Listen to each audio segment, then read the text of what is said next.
دھوپ کی نرم کرنیں کھڑکی سے اندر آ رہی تھیں۔ کچن دودھ، الائچی اور زعفران کی خوشبو سے مہک رہا تھا۔ زرمش سفید کپڑوں میں ملبوس آستینیں چڑھی ہوئی بڑی توجہ سے کھیر میں چمچہ ہلا رہی تھی۔ اس کی پشت پر ہلکی سی آواز ابھری جیسے کسی نے ہیل کی ٹک ٹک سے اپنی آمد کا اعلان کیا ہو۔ وہ تانیہ تھی، چمکتے لباس، مکمل میک اپ اور موبائل ہاتھ میں پکڑے، جیسے ابھی کسی پارٹی سے واپس آئی ہو۔ تو تم واپس آ گئی مس ترکی؟ لگتا ہے سفر نے تمہیں بہت سی خوش فہمیوں میں مبتلا کر دیا ہے۔ زرمش نے 1 منٹ کے لیے چمچہ روکا اور پھر سے اپنے کام میں مصروف رہی۔ وہ اس کے منہ نہیں لگنا چاہتی تھی۔ تانیہ جاری رکھتے ہوئے، زیان تمہیں ترکی کیا لے گیا؟ تمہیں لگنے لگا ہے کہ تم زیان کی زندگی میں کوئی خاص کردار بن گئی ہو؟ اف بیچاری، تمہیں کیا لگتا ہے تم بہت ہی کوئی توپ چیز ہو؟ تم جیسی لڑکیاں ہر جگہ نظر آتی رہتی ہیں، لیکن تم لوگوں کی جگہ تھوڑی دیر کے لیے ہوتی ہے اور پھر کسی کونے خدرے میں دھکیل دی جاتی ہو، کیونکہ تم لوگ صرف وقتی شوق ہوتی ہو، حقیقت نہیں۔ ورنہ تم میں ہے کیا؟ نہ سٹائل، نہ کلاس۔ زیان نے پتہ نہیں تم میں کیا دیکھ کر تم سے شادی کر لی۔ زرمش نے نیپکن سے ہاتھ صاف کیے، چمچ رکھا اور پورے وقار سے اس کی طرف آئی، پھر اسے ایک نظر دیکھا جیسے اس کے اندر اتر گئی ہو۔ زرمش پرسکون لیکن چپتے لہجے میں، تمہاری لہجے سے لگتا ہے جیسے تم زیان کی زندگی کا کیلنڈر مینٹین کرتی ہو اور میں ایک ایسا موسم ہوں جو گزر جائے گا۔ لیکن موسم کبھی گزرنے سے ڈرتا نہیں، کیونکہ وہ جانتا ہے کہ وہ لوٹ کر آتا ہے اور تمہاری طرح دیواروں پر تصویریں بن کر نہیں رہتا۔ اور رہی بات کلاس کی، تو میری کلاس الحمدللہ بہت اچھی، کم از کم تمہاری طرح نہیں ہے جو خود کو شیشے میں دیکھ کر مطمئن نہیں ہو پاتی، جس سے اپنی خوبصورتی کو میک اپ سے نکھارنا پڑے، اور جو چیزیں دھوپ میں چمکتی ہیں نا، وہ شام ہوتے ہی بے رنگ ہو جاتی ہیں، جیسے کہ تم۔ تانیہ کا چہرہ سرخ پڑ گیا۔ ایک دن میں تمہارا یہ غرور خاک کروں گی، تم صرف زیان کا وقتی شوق بن کر رہ جاؤ گی۔ تم مجھے وقتی شوق کہہ رہی ہو، چلو مان لیا، لیکن کم از کم میں کسی کے پیچھے سالوں سے خالی امیدوں کی بیساکھی لے کر تو نہیں چلتی نا۔ افسوس، تم صرف اس کہانی کی خاموش حسرت ہو۔ تمہارے پاس ابھی بھی وقت ہے، اپنی زندگی کو یوں بے مول مت کرو۔ تم جو مرضی سمجھ لو، حقیقت تمہارے فینسی الفاظ سے نہیں بدلتی۔ اور اگر تمہیں لگتا ہے نا کہ تمہارے اس سیج سے میں زیان کی زندگی سے نکل جاؤں گی، تو یہ تمہاری بھول ہے۔ وہ میری ضد ہے اور میں اسے حاصل کر کے رہوں گی۔ Got it? اس کی اکڑ ابھی بھی قائم تھی۔ میں الفاظ سے حقیقت نہیں بدلتی تانیہ، میں بس آئینہ دکھاتی ہوں، باقی فیصلہ تم پر ہے۔ اگر تم نہیں سمجھنا چاہتی تو تمہاری مرضی، میں کیا کر سکتی ہوں؟ ویسے کچن کی گرمی میں تمہارا فاؤنڈیشن پگھل جائے گا، تو مت کہنا کہ میں نے وارن نہیں کیا۔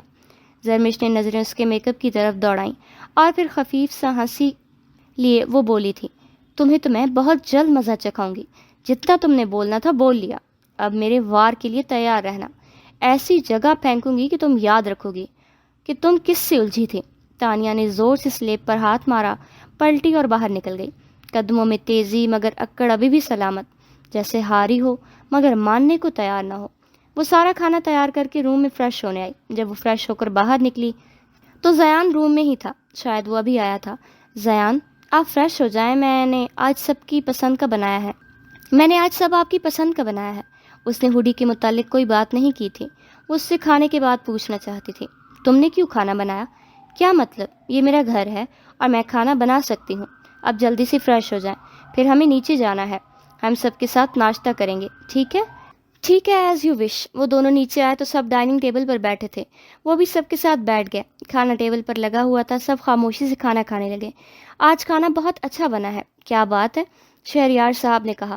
وہ آج کھانا زرمش نے بنایا ہے، فاریہ بیگم نے جواب دیا۔ بہت اچھا بنا ہے کھانا بیٹا، اس نے مسکرا کر داد وصول کی۔ اب سب کھیر کھانے لگے تھے، جبکہ تانیہ کے چہرے پر چالاکی بھری مسکراہٹ تھی۔ یہ لیں زیان، میں نے اپنے ہاتھوں سے کھیر بنائی ہے، ٹیسٹ کر کے بتائیں کیسی ہے؟ وہ کب سے کھیر کھانا چھوڑ چکا تھا، اسے اپنی ماں کے ہاتھوں کی کھیر بہت پسند تھی، لیکن ان کے مرنے کے بعد وہ کھیر کھانا چھوڑ چکا تھا۔ لیکن آج اس کی بیوی نے بنائی تھی تو وہ کیسے نہ کھاتا؟ اس نے ایک چمچ لگائی، جبکہ تانیہ بے تابی سے دھماکے کی منتظر تھی۔ کیسی بنی ہے؟ زرمش نے پوچھا۔ بہت اچھی ہے، جیسے کسی ماہر شیف نے بنائی ہو۔ پھر سب باری باری اس کی تعریف کرنے لگے، جبکہ تانیہ کا چہرہ سرخ ہو گیا تھا۔ اس نے ایک چمچ لگائی تو یہ کیا، کھیر تو بالکل صحیح تھی، لیکن ایسا کیسے ہو سکتا ہے؟ میں نے تو… اس نے زرمش کی طرف دیکھا تو اس نے اس کی طرف دیکھ کر آنکھ ونک کی۔ اس کا پورا وجود آگ میں جھلسنے لگا اور وہ وہاں سے اٹھ کر چلی گئی۔ فلیش بیک: زرمش نے کھیر بنا کر ٹھنڈی ہونے کے لیے رکھ دی تھی۔ اس کا فون بجا تو وہ کچن سے نکلی تو اسی وقت تانیہ دبے پاؤں اندر آئی۔ اس کے ہاتھ میں گلاب کا کیمیکل اسپرے تھا، ایک ایسا پرفیوم جو صرف خوشبو جیسا لگتا ہے لیکن ٹیسٹ میں شدید کڑوا اور خراب ہوتا ہے۔ اس نے کھیر کے برتن پر چھڑکاؤ کیا، بس معمولی سا، تاکہ کوئی شک نہ کرے، لیکن ٹیسٹ پوری طرح برباد ہو جائے۔ وہ ہنستے ہوئے کچن سے نکلی، مگر تانیہ کو کیا خبر تھی کہ زرمش نے کھیر پیش کرنے سے پہلے ٹیسٹ چیک کرنے کا اصول اپنایا تھا۔ زرمش جب تھوڑی دیر بعد لوٹی تو اس نے کھیر باؤل میں ڈالی تو اسے عجیب سی اسمیل محسوس ہوئی، تو اس نے کھیر کو ٹیسٹ کیا۔ یہ ٹیسٹ عجیب سا ہے، گلاب جیسی خوشبو لیکن ذائقہ برباد۔ زرمش فوراً سمجھ گئی۔ تانیہ نے اسے نیچا دکھانے کی کوشش کی ہے۔ وہ کچھ لمحے رکی اور پھر اپنا پلان بی نکالا۔ زرمش نے کھیر کو چھان کر ابال کر دوبارہ تیار کیا، تمام بیڈ ٹیسٹ والی تہ اتار کر فریش کریم اور بادام کا دودھ شامل کر دیا۔ اب ٹیسٹ اوریجنل سے بھی بہتر ہو گیا، جیسے بیڈ ٹائم سے گزر کر کھیر بھی نکھر گئی ہو۔ زیان، کیا آپ مجھے پہلے سے جانتے تھے؟ جب وہ کمرے میں آیا تو زرمش نے اس سے پوچھا۔ وہ اس کے سوال پر چونکا۔ مطلب یہ کہ آپ مجھے کب سے جانتے ہیں؟ اس نے پھر سے پوچھا۔ شاپنگ مال میں تمہیں دیکھا تھا پہلی دفعہ، جس دن ایمان اور زیان کی لڑائی ہوئی تھی۔ تم کیوں پوچھ رہی ہو؟ اس نے پوچھا۔ اچھا، پھر یہ کیا ہے؟ اس نے وہ ہوڈی دکھائی جو اسے الماری سے ملی تھی۔ یہ ہوڈی ایک لڑکی کی تھی، میں پہلی دفعہ اس سے پارک میں ملی تھی۔ اس نے کئی دفعہ میری جان بھی بچائی تھی، اور یہ مجھے آپ کی الماری سے ملی ہے، اس نے کہا تو وہ کچھ دیر کے لیے خاموش ہو گیا۔ یہ میری ہی ہوڈی ہے، اور تم جو سوچ رہی ہو وہ سچ ہے، وہ لڑکا میں ہی تھا۔ اگر وہ آپ ہی تھے تو آپ نے مجھے بتایا کیوں نہیں؟ اور آپ کب سے مجھے جانتے ہیں؟ اس نے اس سے پوچھا۔ میں تمہیں صحیح وقت دیکھ کر بتانا چاہتا تھا۔ میرا پورا نام زیان حیدر خان زادہ ہے۔ وہ آہستہ آہستہ چلتا ہوا کھڑکی کے پاس جا کر کھڑا ہوا اور اسے بتانا شروع کیا۔ جب میں پیدا ہوا تھا تو میری ماما میرا نام زیان رکھنا چاہتی تھی، جبکہ دادو بابا نے میرا نام زیان حیدر رکھ دیا تاکہ دونوں کو کوئی اعتراض نہ ہو۔ میری دادو مجھے حیدر ہی کہتی تھیں، ذیشان بھی زیادہ تر مجھے حیدر ہی کہتا تھا۔ میں نے پہلی دفعہ تمہیں ایٹیشن کالج میں دیکھا تھا، وہاں کے پرنسپل کا بیٹا میری کلاس فیلو تھا۔ میں اس سے ملنے گیا جب تم مجھے ایمان کے ساتھ نظر آئی تھی، تب تم مجھے بہت اچھی لگی تھی، اسپیشلی تمہاری مسکراہٹ۔ اور اس دن زیان خان زادہ جیسے سب یونی میں گرلز الرجک کہتے تھے، وہ تمہاری مسکراہٹ پر اپنا دل ہار بیٹھا۔ میں نے تمہاری انفارمیشن نکلوائی تو مجھے پتہ چلا کہ کوئی کافی دنوں سے تمہاری گاڑی کا پیچھا کر رہا ہے۔ پھر میں تمہاری گاڑی کے پیچھے آتا تھا، یہ پتہ لگوانے کے لیے کہ وہ کون لوگ ہیں جو تمہاری گاڑی کا پیچھا کرتے ہیں، تو مجھے پتہ چلا کہ وہ سیٹھ انصار کے آدمی ہیں جو تمہیں کڈنیپ کرنا چاہتے ہیں۔ اس کے بعد میں تم سے پارک میں ملا تھا۔ میں آفس سے گھر جا رہا تھا جب میری گاڑی خراب ہو گئی تھی، تب میری اچانک پارک پر نظر پڑی جہاں تم مگن سی کچھ پڑھ رہی تھی، اور کچھ لڑکے تمہارے سامنے بیٹھے کب سے اپنی گندی نگاہوں سے تمہیں دیکھ رہے تھے۔ یہ دیکھ کر میرا خون کھول اٹھا۔ تمہاری طرف کسی نے نظر بھی اٹھائی تو کیسے اس سے زیادہ مجھے اس پر غصہ آیا۔ مجھے اس بات پر غصہ آیا تھا کہ تم اس وقت پارک میں کیا کر رہی ہو، وہ بھی بنا سر پر دوپٹہ لیے۔ میں تمہیں ابھی اپنا چہرہ نہیں دکھانا چاہتا تھا کیونکہ سیٹھ انصار کے آدمیوں کی تم پر نظر تھی اور وہ مجھے اچھے سے جانتا تھا، اس لیے میں چہرے پر ماسک لگا کر تمہاری طرف گیا تاکہ سیٹھ کے آدمیوں کو پتہ نہ چلے۔ اس دن میں نے غصے میں تمہیں ڈانٹ بھی دیا تھا، جس کی وجہ سے تم میں یہ تبدیلی آئی کہ تم نے دوپٹہ لینا شروع کر دیا۔ اس دن مجھے پتہ چلا کہ سیٹھ تمہیں اغوا کرنا چاہتا ہے، تو میں نے تمہاری گاڑی کے پیچھے آتا تھا۔ میری انفارمیشن کے مطابق بالکل ویسا ہی ہوا تھا، لیکن میں نے تمہیں بچا لیا۔ اس کے بعد سیٹھ نے کچھ نہیں کیا، لیکن میں رسک نہیں لے سکتا تھا، اس لیے ہر روز تمہارے پیچھے آتا تھا کیونکہ مجھے پتا تھا کہ وہ میری طرف سے غلطی کا منتظر ہے، اور ہوا بھی وہی۔ ایک دن میں ٹائم پر نہیں نکل سکا، راستے میں ٹریفک کی وجہ سے، تو اسی دن اس نے پھر سے تمہاری کار پر حملہ کروایا، لیکن میں وقت پر پہنچ گیا تھا۔ لیکن اس دن تم بے ہوش ہو گئی تھی تو میں نے تمہیں ہاسپٹل لے کر گیا۔ میں نے تمہارے فون سے تمہارے گھر والوں کو کال کی تھی۔ میں ابھی کسی کے سامنے نہیں آنا چاہتا تھا، لیکن تمہیں چھوڑ کر بھی نہیں جا سکتا تھا، اس لیے میں ادھر ہی رکا رہا۔ ہاسپٹل کے باہر جب تمہارے گھر والے آ گئے تو میں چلا گیا۔ اس کے بعد میرا کچھ بزنس ایشوز کی وجہ سے تمہارے پیچھے میں نہیں آیا، لیکن میں تم سے لاپرواہ کبھی نہیں تھا۔ میں نے ایک گارڈ ہائر کیا تھا جو تمہاری حفاظت کرتا تھا۔ اس سے مجھے پتہ چلا کہ تمہاری دوست کی شادی ہے، اور جس سے تمہاری دوست کی شادی تھی اس کے والد کے ساتھ میری کافی بزنس ڈیلز ہوئی تھیں، تو میں بھی انوائٹڈ تھا۔ جس روز تم نے شاپنگ کرنے جانا تھا اسی روز ذیشان میرے پاس آیا تھا آفس میں کہ وہ بھی شاپنگ مال جانا چاہتا ہے، شاپنگ کے لیے، لیکن میں نے اسے منع کر دیا تو مجھے اسی وقت میرے گارڈ نے مجھے ٹیکسٹ کیا۔ میرے گارڈ سے پتہ چلا کہ تم بھی شاپنگ کرنے جا رہی ہو، تو میں بھی ذیشان کے ساتھ جانے کے لیے مان گیا، اور مجھے پتہ تھا سیٹھ کچھ نہ کچھ ضرور کرے گا، اور میرا اندازہ بالکل ٹھیک تھا۔ اس نے اس روز اپنے آدمیوں کا بھیس بدل کر انہیں شاپنگ مال بھیجا تھا تمہیں اغوا کرنے کے لیے، لیکن مجھے پتہ چل گیا تھا۔ اس دن بھی میں نے تمہیں بچا لیا۔ سیٹھ کی ہر پلاننگ ناکام ہو رہی تھی تو اس نے ایک اور پلاننگ تیار کی۔ امریکہ میں میری کئی بزنس ڈیلز ہوتی رہتی ہیں، وہاں پر میری ایک بہت بڑی کمپنی ہے حیدر انڈسٹریز کے نام سے، اور سیٹھ کو یہ بات نہیں پتہ تھی کہ وہ میری ہی کمپنی ہے، کیونکہ اس کی نظر میں زیان خان زادہ ہوں میں۔ حیدر کو وہ نہیں جانتا، میرا نام حیدر بھی ہے، یہ بات چند ایک لوگ ہی جانتے ہیں۔ اس نے میری حیدر انڈسٹری پر آگ لگوا دی تھی تاکہ میری اٹینشن ڈائیورٹ ہو اور وہ تمہیں اٹھوا لیں، لیکن میرے لیے تم سے امپورٹنٹ کچھ بھی نہیں ہے۔ زیان خان زادہ تم پر اپنا سب کچھ ہار سکتا ہے، وہ انڈسٹری تو کچھ بھی نہیں ہے۔ تو سیٹھ کو میں نے یہ شو کروایا کہ میں امریکہ جا چکا ہوں۔ میں نے حیدر کے نام سے فلائٹ بک کروائی تھی، لیکن گیا بالکل بھی نہیں تھا۔ اس کے لیے میں نے ایک دوست سے ہیلپ لی تھی جو آرمی میں کیپٹن ہے، اس لیے میرا کام آسانی سے ہو گیا تھا۔ میں نے امریکہ کی ٹکٹ لی تھی اور سیٹھ کو دکھانے کے لیے میں ایئرپورٹ بھی گیا تھا، اور وہاں سے میں زیان خان زادہ کے روپ میں باہر نکل آیا، اور سیٹھ کو لگا کہ میں امریکہ جا چکا ہوں۔ اس کے بعد تمہاری شادی فکس ہو گئی تھی، اور سیٹھ نے پلان بنایا کہ وہ شادی کی روز تمہیں اٹھوائے گا۔ ان کی نظر میں اب حیدر والا خطرہ ٹل چکا تھا، حیدر امریکہ جا چکا تھا، لیکن زیان تو یہی تھا نا۔ اس سے پہلے کہ تمہاری شادی والے دن وہ تمہیں اغوا کرتے، میں ان سے پہلے ہی وہاں پہنچ گیا تھا۔ اس دن سے ہماری شادی ہو گئی۔ اس نے اسے سب کچھ بتا دیا، جبکہ وہ تو ابھی تک شوق میں تھی۔ کیا کوئی کسی کے لیے اتنا بھی کر سکتا ہے؟ وہ اسے اتنی دیر سے محبت کرتا آ رہا تھا، اور وہ اس نے ہر موڑ پر اس کی حفاظت بھی کی تھی۔ اگر شادی کے دن وہ وقت پر نہ پہنچتا تو اس سے آگے وہ سوچ بھی نہیں سکتی تھی۔ اس نے زرمش کی طرف دیکھا تو وہ ابھی تک شوق میں بیٹھی تھی۔ زرمش، آر یو اوکے؟ اس نے اس سے پوچھا۔ ہاں میں ٹھیک ہوں۔ اسے سمجھ نہیں آئی کہ وہ کیا کرے، اسے آج اپنی قسمت پر رشک ہوا تھا۔ آپ اتنی محبت کیوں کرتے ہیں مجھ سے؟ اس نے زیان سے پوچھا۔ تم ہو ہی چاہے جانے کے قابل، اس لیے نہیں کہ تم خوبصورت ہو، بلکہ اس لیے کہ تمہارا وجود دل کو وہ سکون دیتا ہے جو برسوں کی عبادت کے بعد ملتا ہے۔ تمہیں چاہنا کسی کمزور لمحے کی کمزوری نہیں ہے، یہ میری سب سے مضبوط پہچان ہے۔ تم اس محبت کی حقدار ہو، اور میں تمہارے ہونے سے مکمل ہوں۔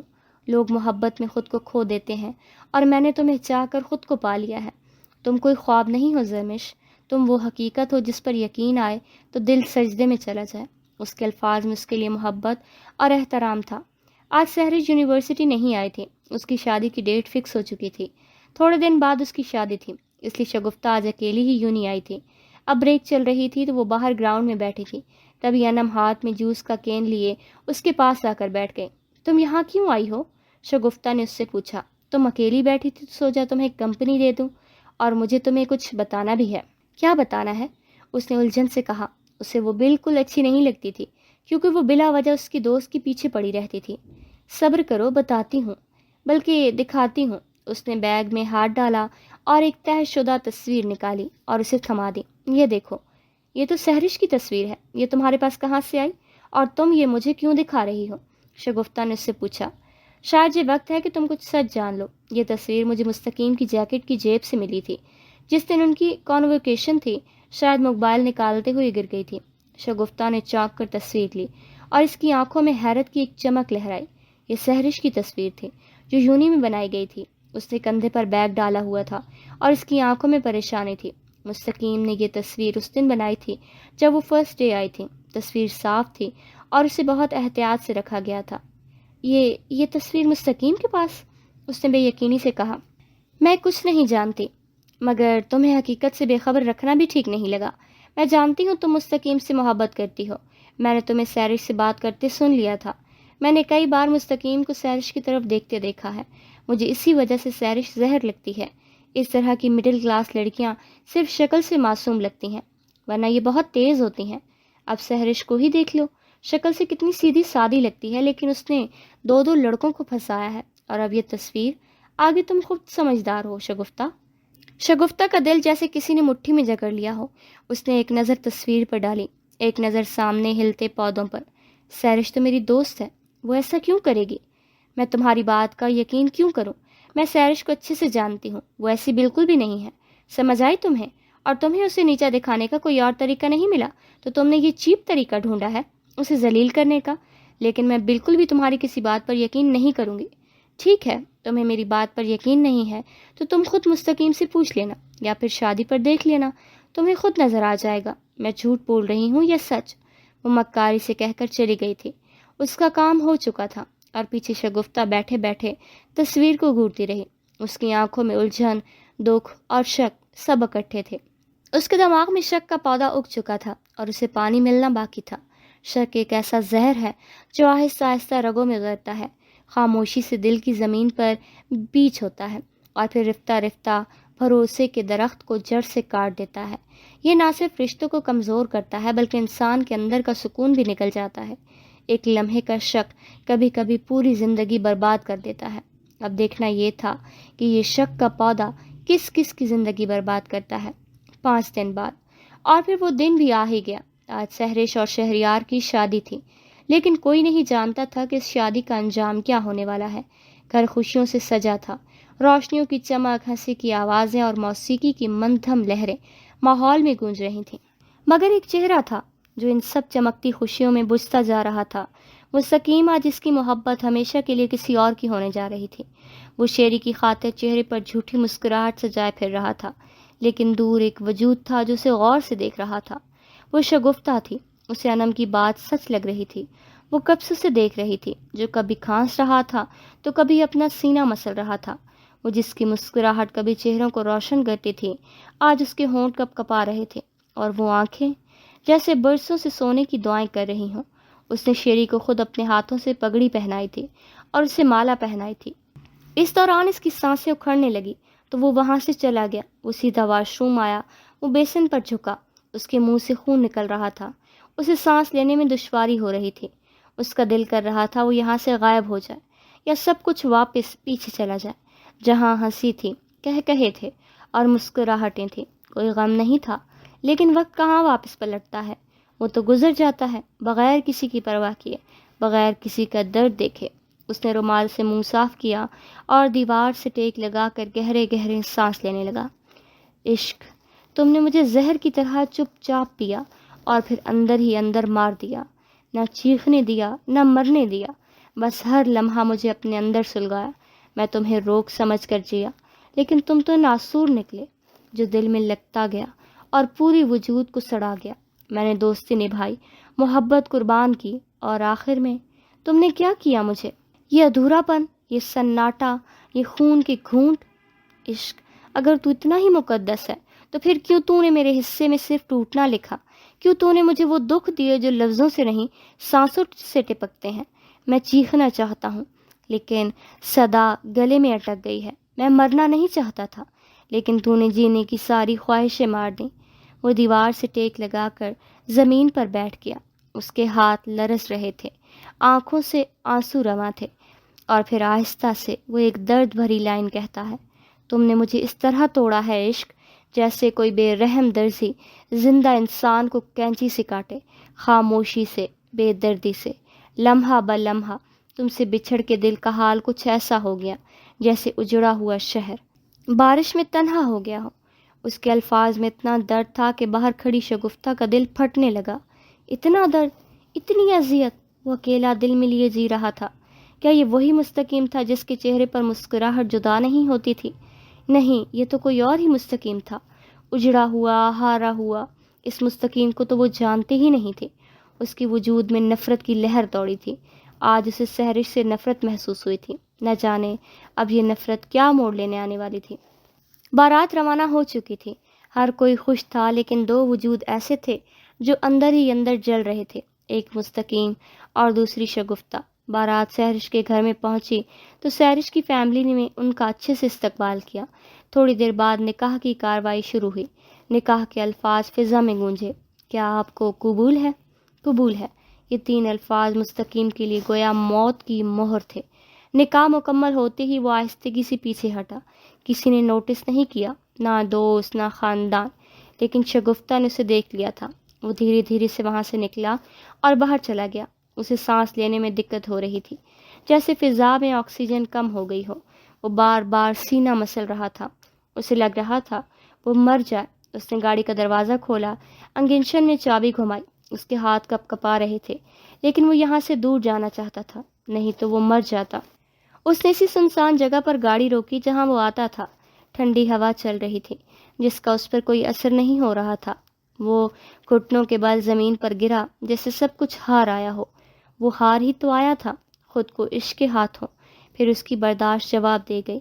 وہ جو کب سے خود پر ضبط کے بند باندھ رہا تھا، وہ جوان 27 سال کا مرد دھاڑے مار مار کر رویا تھا۔ آنکھوں سے بے آواز آنسو بہہ رہے تھے۔ دل کا درد لفظوں کا محتاج نہیں رہا تھا۔ اچانک آسمان پر گہرے بادل چھا گئے۔ ہوا میں عجیب سا سناٹا گھلنے لگا، جیسے فضا بھی اس کے اندر کے طوفان کو محسوس کر رہی ہو۔ پھر دھیرے دھیرے بارش برسنے لگی، نرم، خاموش، دکھی۔ پانی کی قطرے اس کے چہرے پر آنسوں سے آ کر مل گئے۔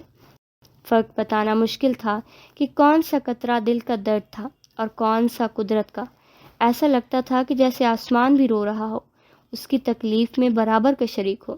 ہر بوند جیسے ایک کہانی کہہ رہی تھی، اس کے صبر کی، اس کے ٹوٹے خوابوں کی، اس کی خاموش چیخوں کی۔ اور وہ بھیگتے ہوئے بس خاموشی سے قدرت کی گواہی کو محسوس کرتا رہا۔ اسے کوئی دیکھ لیتا تو یقین کرنا مشکل ہوتا کہ یہ مستقیم ہے جو کبھی محبت کی وجود سے انکاری تھا اور آج وہ کسی کے عشق میں رو رہا تھا۔ دل دھڑکنے کا سبب یاد آیا، وہ تیری یاد تھی اب یاد آیا۔ آج مشکل تھا سنبھلنا اے دوست، تو مصیبت میں عجب یاد آیا۔ دن گزارا تھا بڑی مشکل سے، پھر تیرا وعدہ شب یاد آیا۔ تیرا بھولا ہوا بے ایمان وفا، مر رہیں گے مگر اب یاد آیا۔ پھر کئی لوگ نظر سے گزرے، پھر کوئی شہر طرب یاد آیا۔ حال دل ہم بھی سناتے لیکن جب وہ رخصت ہوا تب یاد آیا۔ بیٹھ کر سایہ گل میں ناصر ہم بہت روئے وہ جب یاد آیا۔ وہ دونوں اس وقت شاہ مینشن میں بیٹھے تھے۔ مطلب تم نے بھابھی کو بتا دیا سب کچھ؟ ذیشان نے اس سے پوچھا۔ ہاں، اور کوئی چارہ ہی نہیں تھا، اس لیے بتانا پڑا۔ اگر بتا ہی دیا تھا تو پورا سچ بتا دیتے، اور کب تک تم اسے چھپاتے رہو گے؟ پھر تم کہتے تھے کہ وہ تمہیں جانتی نہیں ہے، تمہاری بات پر کیسے یقین کرے گی؟ لیکن اب تو وہ تمہاری بیوی ہے، تمہاری بات پر یقین کر لیں گی۔ تم ایک بار ان سے بات کر کے تو دیکھو زیان، کیا پتہ وہ تمہاری بات مان لیں۔ کبھی بھی نہیں، اور میری بات کبھی بھی نہیں مانے گی۔ ایک بیٹی کو اگر اپنے باپ یا شوہر میں سے کسی کو غلط کرنا پڑا تو وہ اپنے شوہر کو غلط ٹھہرائے گی، باپ کو کبھی بھی نہیں۔ مطلب؟ ذیشان نے پوچھا۔ میں نے زرمش سے پوچھا تھا کہ اس کی شادی عادل سے اچانک کیوں طے ہوئی، تو پھر ذیشان نے کہا فاروق صاحب نے اس سے جھوٹ بولا ہے کہ سیٹھ کا بیٹا اس کے پیچھے پڑا ہوا ہے، جبکہ یہ بات تم بھی جانتے ہو کہ سیٹھ کا کوئی بیٹا نہیں ہے۔ انہوں نے زرمش سے جھوٹ بولا ہے۔ اگر میں اسے حقیقت بتاؤں گا تو وہ میری بات پر کیوں یقین کرے گی؟ وہ اپنے باپ کی بات پر یقین کرے گی نا۔ Flashback. ویسے مجھے ایک بات کی سمجھ نہیں آئی کہ اچانک تمہاری شادی عادل کے ساتھ کیسے طے ہو گئی؟ مطلب پہلے تو تمہاری شادی کا کوئی نام و نشان بھی نہیں تھا۔ اس نے اس سے وہ سوال پوچھا جو کب سے پوچھنا چاہتا تھا۔ وہ بابا نے کہا تھا کہ جو آدمی مجھ پر حملہ کروا رہا ہے اس کا بیٹا مجھے اغوا کرنا چاہتا ہے، اس لیے انہوں نے میری شادی کر دی تھی۔ اس نے کہا اس نے ہنکارا بھرا جبکہ وہ کچھ سوچ رہا تھا۔ زیان نے اس سے اپنی اور زرمش کی گفتگو بیان کی۔ تو پھر تم کب تک ان سے سچائی چھپاتے رہو گے؟ ایک نہ ایک دن سچ سامنے آ جائے گا، اس دن وہ ٹوٹ جائے گی۔ ذیشان اور زیان خان زادہ اسے ٹوٹتے ہوئے نہیں دیکھ سکتا، لیکن اسے بتانا بھی ضروری ہے، اور مجھے سمجھ نہیں آ رہی میں کیا کروں۔ اس نے پریشانی سے کہا۔ ٹینشن نہیں لو، اللہ سب ٹھیک کرے گا۔ بتاؤ تمہاری آنی کیسی ہیں؟ ذیشان نے پوچھا۔ ٹھیک ہیں، کوما سے باہر آئی ہیں، اسی وجہ سے کمزور ہیں، انہیں ریکور ہونے میں ٹائم لگے گا۔ میں نے ان کے لیے میڈ ہائر کر دی ہے، وہ بھی زرمش سے ملنے کی ضد کرتی ہیں، اسی وجہ سے مجھے سمجھ نہیں آ رہی کہ میں سب کچھ زرمش کو کیسے بتاؤں۔ میں سوچ رہا ہوں کہ کوئی صحیح وقت دیکھ کر اسے بتا دوں گا۔ وہ ابھی ذیشان کے پاس سے آیا تھا، سوچ رہا تھا کہ وہ زرمش کو سب کیسے بتائے۔ وہ جانتا تھا سچائی جان کر زرمش کو بہت تکلیف ہوگی۔ وہ ان سب کے بارے میں سوچ رہا تھا کہ زرمش کا فون رنگ کرنے لگا، جس پر مما کالنگ دکھا رہا تھا۔ اس نے کال اٹینڈ کر لی تو آگے سے سعدیہ بیگم بولی، جو شاید رو رہی تھی۔ السلام علیکم۔ کیا بات ہے آنٹی، آپ رو کیوں رہی ہیں؟ سب ٹھیک تو ہے نا؟ اس نے پریشانی سے پوچھا۔ زیان بیٹا، زرمش کی خالہ کی ڈیتھ ہو گئی ہے، تم اسے لے کر جلدی سے یہاں آ جاؤ۔ یہ کہہ کر انہوں نے فون بند کر دیا، جبکہ زیان کو ایک نئی پریشانی نے گھیر لیا تھا۔ وہ جانتا تھا زرمش ان سے بہت پیار کرتی ہے، ان سے اس کے 2 رشتے تھے۔ وہ روم سے باہر گیا، اسے زرمش کو بلانا تھا۔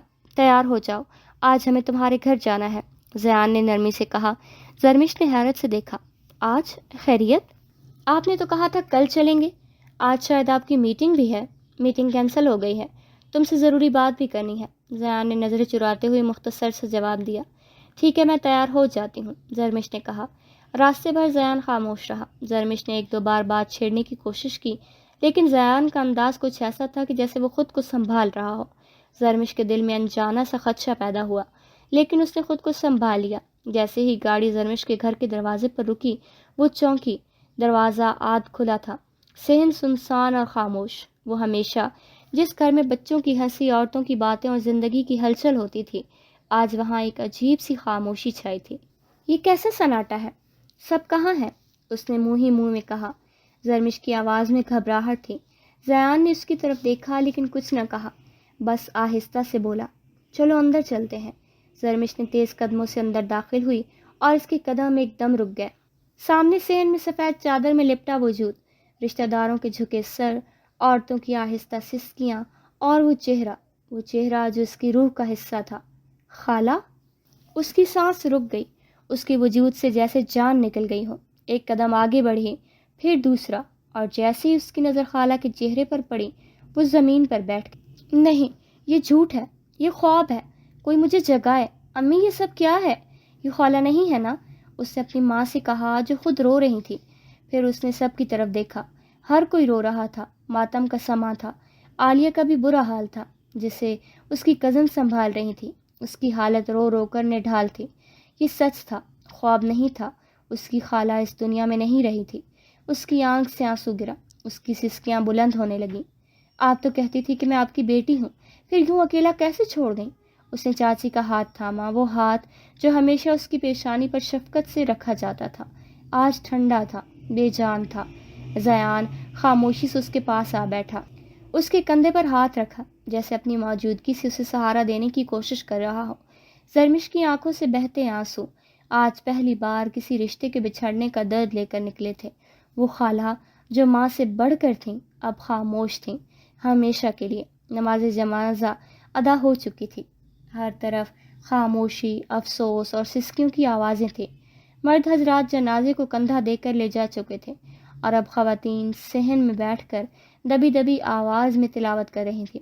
زرمش ایک کونے میں سفید دوپٹے میں لپٹی خاموش بیٹھی تھی، اس کی آنکھیں سرخ تھیں، چہرہ زرد۔ وہ یوں بیٹھی تھی کہ جیسے اس کی سانسیں صرف جسم میں باقی تھیں، روح تو شاید خالہ کے ساتھ ہی دفن ہو چکی تھی۔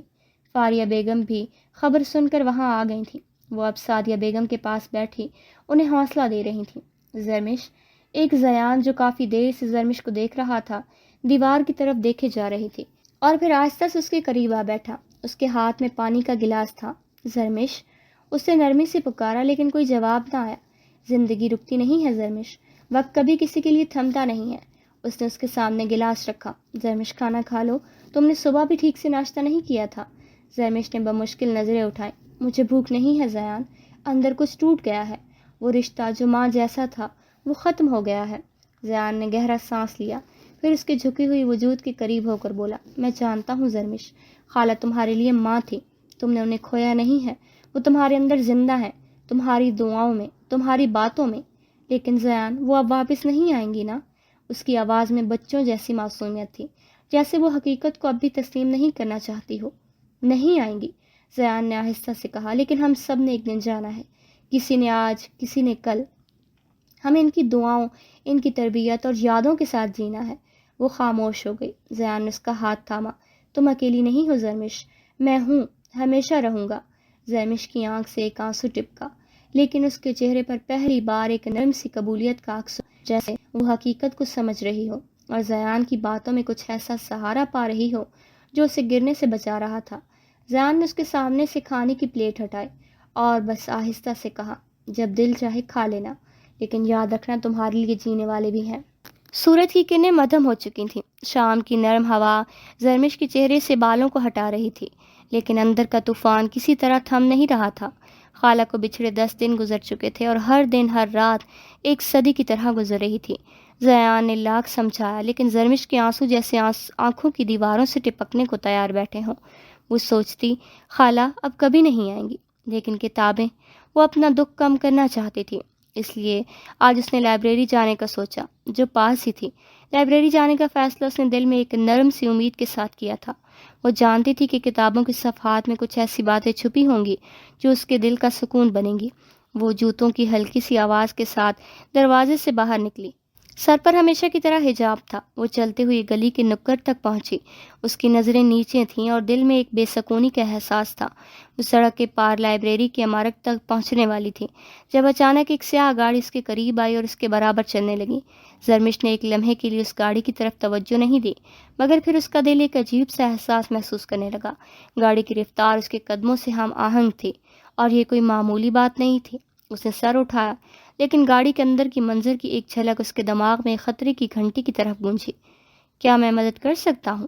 گاڑی کی شیشے سے ایک اجنبی مرد کی آواز آئی۔ زرمش نے فوراً قدم تیز کیے اور نظر انداز کر دیا، لیکن اس مرد نے دوبارہ آواز دی، 1 منٹ، آپ کی مدد چاہیے؟ اب زرمش کا دل تیز دھڑک رہا تھا اور اسے لگ رہا تھا کہ جیسے کچھ غلط ہو رہا ہے، لیکن وہ بے یقینی کے عالم میں آگے بڑھ رہی تھی جب ایک دم 2 دروازے کھلے اور دونوں نقاب پوش مرد گاڑی سے نکلے۔ چھوڑو مجھے، کیا چاہتے ہو تم لوگ؟ زرمش نے خوفزدہ ہو کر کہا۔ قدموں کی رفتار مزید تیز کر دی، لیکن ابھی تک وہ کچھ سمجھ نہ پائی کہ کیا ہو رہا ہے۔ ایک مرد نے فوراً سے اس کے ناک پر کپڑا رکھ دیا اور دوسرے نے اس کے ہاتھوں کو جکڑ لیا۔ زرمش نے چنگھاڑنے کی کوشش کی مگر وہ کپڑے کی وجہ سے بے ہوش ہو چکی تھی۔ اس کے دماغ میں ایک گھمبیر سناٹا تھا اور دل کی دھڑکن تیز ہو گئی تھی۔ گاڑی کی رفتار تیز ہو گئی اور سڑک کی آوازیں دور ہوتی جا رہی تھیں۔ چند لمحے قبل جو ایک غمگین اور سنسان سڑک تھی وہ اب خطرے کی علامت بن چکی تھی۔ مدھم سی روشنی، سانس لینے میں دشواری اور ہر طرف گہری خاموشی۔ زرمش نے جیسے ہی آنکھیں کھولیں اسے لگا کہ جیسے کوئی پتھر اس کے سر پر پڑا ہو۔ اس کا جسم بھاری لگ رہا تھا اور ذہن اب بھی دھندلا تھا۔ اس نے ارد گرد نظریں دوڑائیں۔ دروازہ کچی اینٹوں کی تھیں اور ایک کونے میں مدھم بلب جل رہا تھا جو جھولتا ہوا فضا میں ہلکی سی لرزش پیدا کر رہا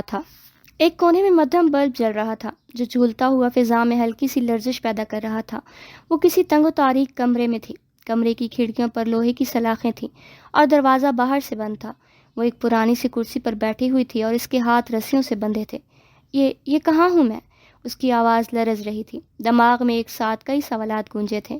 کیا کسی نے اسے لائبریری سے پہلے ہی اغوا کر لیا تھا؟ کس نے؟ کیوں؟ اور کیا وہ محفوظ ہے؟ اچانک دروازے کے باہر سے قدموں کی آہٹ سنائی دی۔ اس کے دل کی دھڑکن ایک لمحے کو رک گئی۔ دروازے پر کسی نے زور سے دھکا دیا اور دروازہ آہستگی سے کھلا۔ زرمش نے سر اٹھایا۔ اس کے قدم رک گئے، سانس جیسے تھم گیا ہو، آنکھیں چوڑی ہو گئیں اور ہونٹ ساکت ہو گئے۔ لمحے بھر کو پورا منظر جامد ہو گیا، جیسے وقت نے خود کو روک لیا ہو۔ وہ خاموشی سے اسے دیکھتی رہی، جیسے سامنے کوئی بھوت کھڑا ہو یا کوئی ایسا چہرہ جس کی اسے امید ہی نہ تھی۔ دل کی دھڑکن بے ترتیب ہو چکی تھی۔ چند لمحے بعد اس کے ہونٹوں سے صرف ایک ہی لفظ نکلا، آپ، اور دروازہ ویسے ہی کھلا رہ گیا۔ کمرے میں صرف ایک سناٹا باقی رہا، سسپینس میں لپٹا ہوا۔ آپ؟ بے یقینی سے اس کے منہ سے یہ الفاظ ہی نکلے تھے۔ وہ ابھی بھی ان کی طرف ہی دیکھ رہی تھی۔ ہاں میں، مقابل نے جواب دیا۔ آپ مجھے بچانے آئے ہیں نا بابا؟ دیکھیں یہ پتہ نہیں کون ہے اور آپ کی بیٹی کو اغوا کر کے لے آئے ہیں۔ جبکہ مقابل بالکل چپ تھا۔ آپ کچھ بول کیوں نہیں رہے بابا؟ اس نے ان سے کہا۔ اس کی بات پر ان کا کہا کمرے میں گونجا۔ تمہیں میں نے ہی اغوا کروایا ہے، اس نے کہا لگاتے ہوئے کہا۔ مگر کیوں بابا؟ اس نے حیرانگی سے پوچھا۔ بابا؟ کون سا بابا؟ میں تمہارا بابا نہیں ہوں، سنا تم نے؟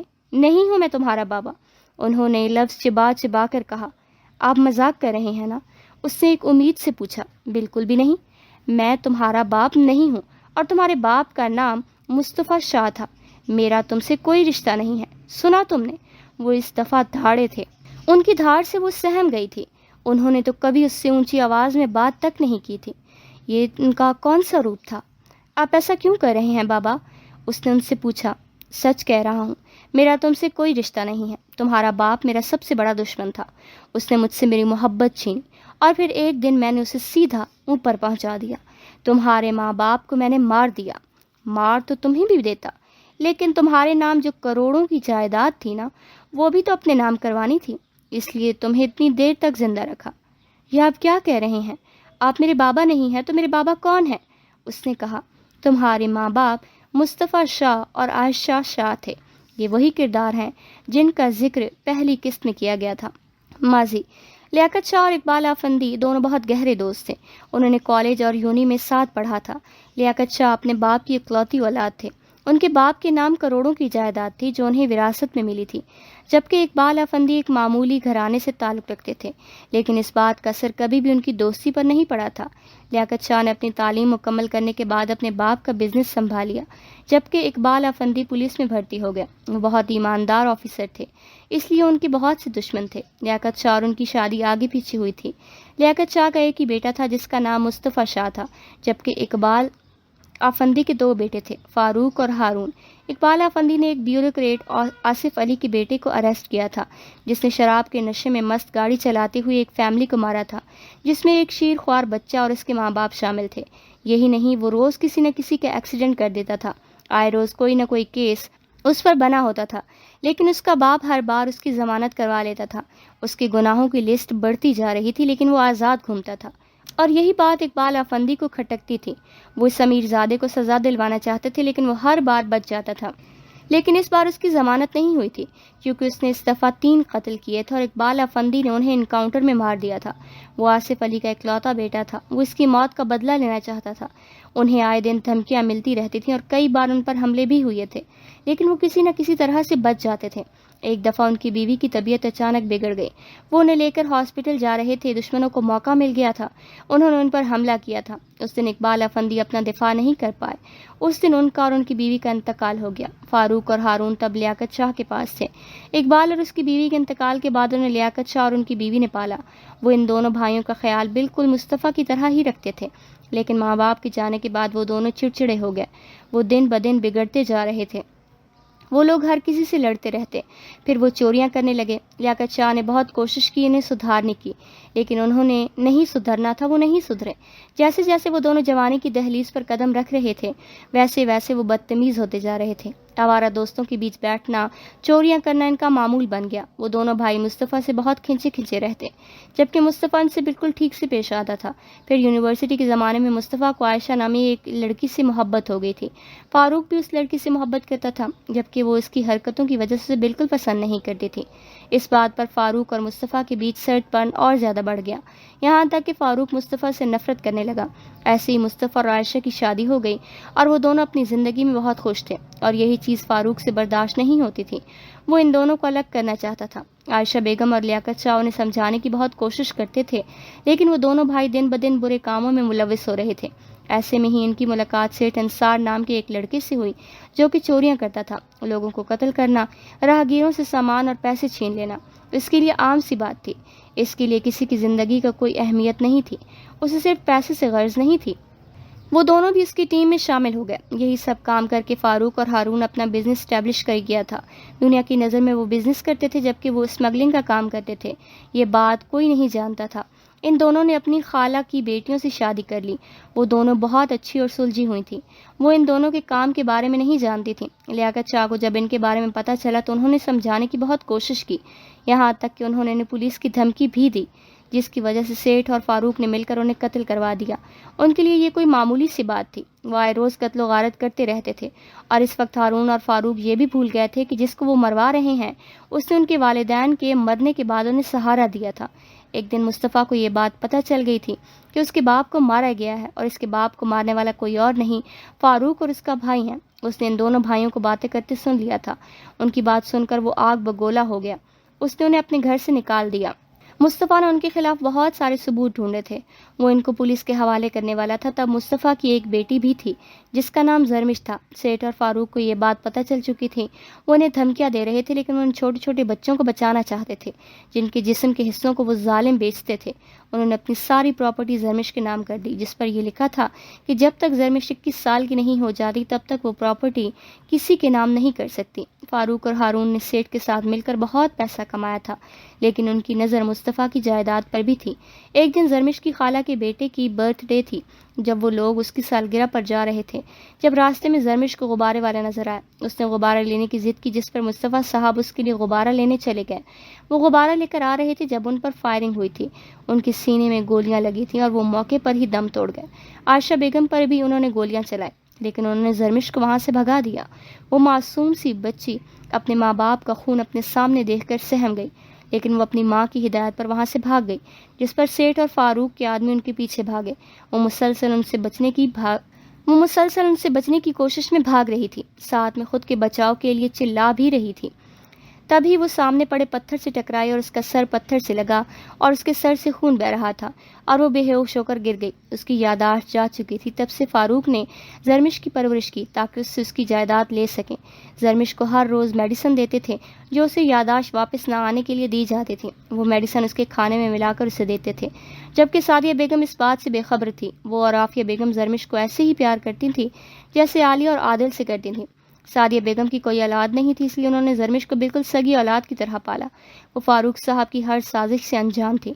مصطفیٰ اور عائشہ کا کیس بند کر دیا گیا کیونکہ پولیس نے کہا تھا کہ انہیں چوروں نے مارا ہے جن کا کوئی پتہ نہیں چلا۔ یہ سب انہوں نے سیٹھ کے کہنے پر کیا تھا۔ عافیہ بیگم نے بچپن سے ہی زرمش کو عادل کے لیے مانگ لیا تھا۔ عادل بھی اپنے باپ ہی کے نقش قدم پر چل رہا تھا، وہ بھی اپنے باپ کی طرح ہی تھا۔ انہوں نے زرمش پر حملے کروائے تھے۔